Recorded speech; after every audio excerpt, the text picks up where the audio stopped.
Those of you who watched GXK and witnessed this scene may have probably thought that Godzilla finally put an end to this rivalry. Here at GojiCenter, we also thought the same. However, new updated information on this rivalry has been revealed, not only making the history of this rivalry more interesting, but also laying bare the fact that this war between Tiamat and Godzilla is not over. On the contrary, this conflict between two apex titan species has just begun. Subscribe to not miss any of these episodes discussing your favorite MonsterVerse kaiju. And now, let's get into this rivalry. GojiCenter has talked a good bit about Titanus Tiamat already, from first discussing how it almost defeated Godzilla in Godzilla Dominion, discussing its newly revealed Titan dossier, up until her execution depicted in Godzilla Kong: The New Empire. For a Titan that was extremely powerful on paper, many were baffled upon witnessing how easily Godzilla dispatched this kaiju, seemingly at least. At this point, it was easy to think that this was the ultimate end of Tiamat. But no, today we are going to bring up two brand new and official bits of information, storyline, and lore that more or less tells us that this feud between the sea serpents and Godzilla is far from over. In the new graphic novel MonsterVerse Declassified, we get some information about Tiamat that explains how she turned from this to this. And a very interesting detail at the end of the story, and bad news for Godzilla. In this graphic novel, we are introduced to some history regarding Tiamat. Here, we see her in the same form as when she appeared in Godzilla Dominion. Blue and purple scales with translucent fins, wings that acted as flippers for navigation underwater. The book depicts the many instances throughout history where Tiamat would purposefully attack human civilizations over time. Our best guess here is that Tiamat would develop an acquired taste for attacking humanity, earning her the title of Destroyer seen in Tiamat's Monarch dossier. As we reach the modern era, Tiamat would continue her warpath, disrupting human civilization, war operations, and ultimately immortalizing her in legends and myth. But what of her evolution? After the events of Godzilla Dominion, after Godzilla kicked her out of his former lair, Tiamat began looking for a new place to thrive, making her way to the Arctic Ocean. Now, those who have seen Godzilla Kong will recall a few things about this location. In the MonsterVerse, this place served as a stockpile of radiation courtesy of solar energy, making it one of the largest reservoirs of solar radiation on the planet. And Tiamat was here to take possession of it. Of course, another Titan would have already been here, and the fact that this Titan was here may explain why Godzilla hasn't previously taken possession of this place earlier.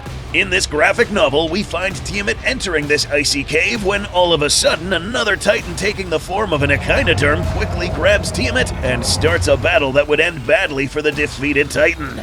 This Titan remains unnamed for now. Despite this, we must mention that this creature does have some strong resemblance with a few screenshots taken from Godzilla King of the Monsters, resembling those images of Titanus Typhon. This isn't fully confirmed yet. During the battle, this creature shoots out a hot, viscous, bioluminescent substance. The side effects of getting stained by this is burns and some corrosive damage, managing to eat through Tiamat's armor. Tiamat escapes the echinoderm's grasp and begins a deadly counterattack, swimming rapidly around this creature, disorienting it, and this time ensnaring the starfish. With its bladed fins and strong serpentine body, Tiamat manages to rip the echinoderm right in half, sending its severed body down into the sea floor.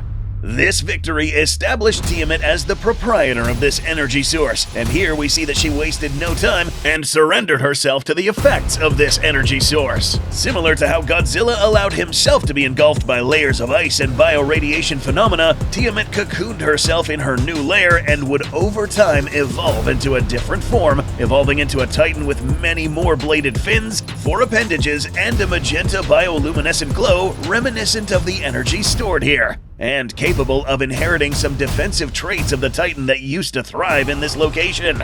In the newly released console game Kong Survival Instinct, we witness Tiamat once again, this time taking on her new form and using this same weapon, a pink viscous corrosive substance capable of burning through hardened armor and organic substances.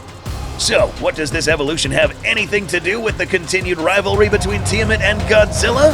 Well, there's more. Kong's Survival Instinct storyline includes a shocking revelation that dictates that Godzilla will potentially fight sea serpents once again. And yes, that's serpents, plural here. Let us explain. The story of Kong's Survival Instinct is an interesting one. In the game, we learned that shortly after the events of Godzilla vs. Kong, that being in 2024, Alan Jonah was still at large and was the head of a mercenary group known as Hyenas. These folks specialized in the black market trade of organic remains of titans and other sorts of megafauna. Throughout the story, we learned that these guys managed to capture a specimen that would hold great importance to this one, Tiamat. Who are we talking about? Ladies and gents, we are talking about Laamu, the offspring of Titanus Tiamat. That's right, Lady Tiamat is officially a mother now, and Laamu now joins the ranks of monsterverse kaiju. In this story, Laamu is still relatively small by Titan standards, measuring possibly around 90 to 100 feet in length. Given that Titans in this game are scaled at a smaller size, that being so they can interact better with the human characters and fit on screen, it's possible that any official size of Laamu may surpass the 100-foot range. Regardless of this, it is the physical attributes of Laamu that make it more interesting. It is mentioned in the game that Laamu does have a striking resemblance to Titanus Tiamat, and after a bit we do get confirmation that yes, this is indeed Tiamat's daughter.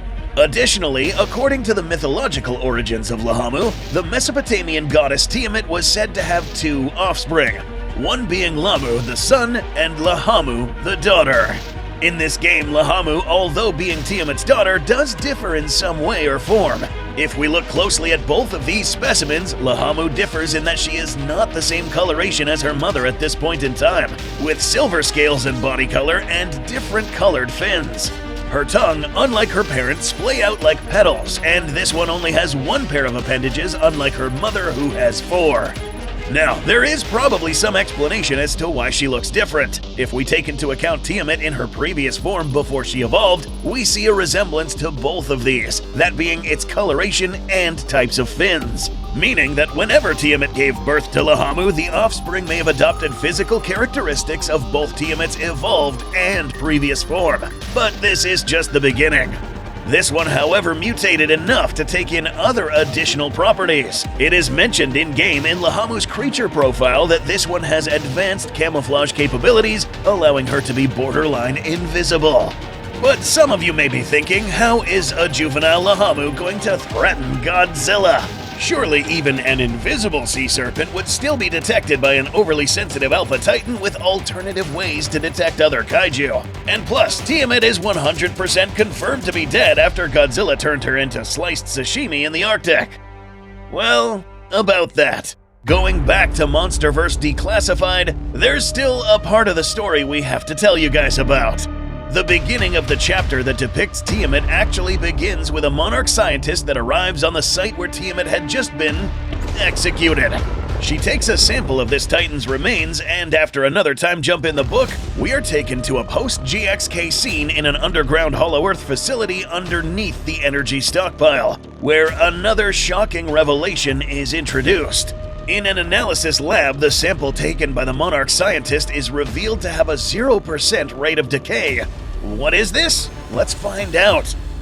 For you to fully comprehend how crazy this is and how serious this problem will get for Godzilla, here's what rate of decay means. Put very simply, rate of decay refers to how quickly something diminishes or rots over time. In physics and biology, it's used to describe how quickly a radioactive substance will lose its energy and mass. The metric used to show rate of decay is half-life. If you grab a piece of Titan tissue, for instance, and it has a half-life of 5 years, it means that in 5 years, only half of the radiation in this Titan tissue will remain. After another 5 years, then only a quarter of the energy will be left, and so on. Here, Tiamat's remains show signs of 0 decay, meaning that this stuff is still radioactive. And in this universe, this means that whatever body parts can be salvaged, it's still viable to be able to clone or regenerate. And what do we have here? After Godzilla once again decapitated another Titan, Monarch was able to recover yet another head left behind by the G-Man. This time hinting at the fact that the conflict between Tiamat and her species is not over yet. So, where was Laamu when Godzilla barged into her mother's lair and killed her? We don't have any confirmation about Laamu's whereabouts as of now, but it is possible that as Godzilla was fighting Tiamat in the icy waters, Laamu was able to barely make her escape. That, or she would have matured enough to not rely on her mother's protection in the events of GXK. If Laamu is alive post-GXK, there is no doubt that Laamu will search for vengeance. And if this Tiamat does somehow regenerate, or if a clone is developed, Godzilla will not only have to worry about a vengeful Titan, but potentially the wrath of a reproducing species.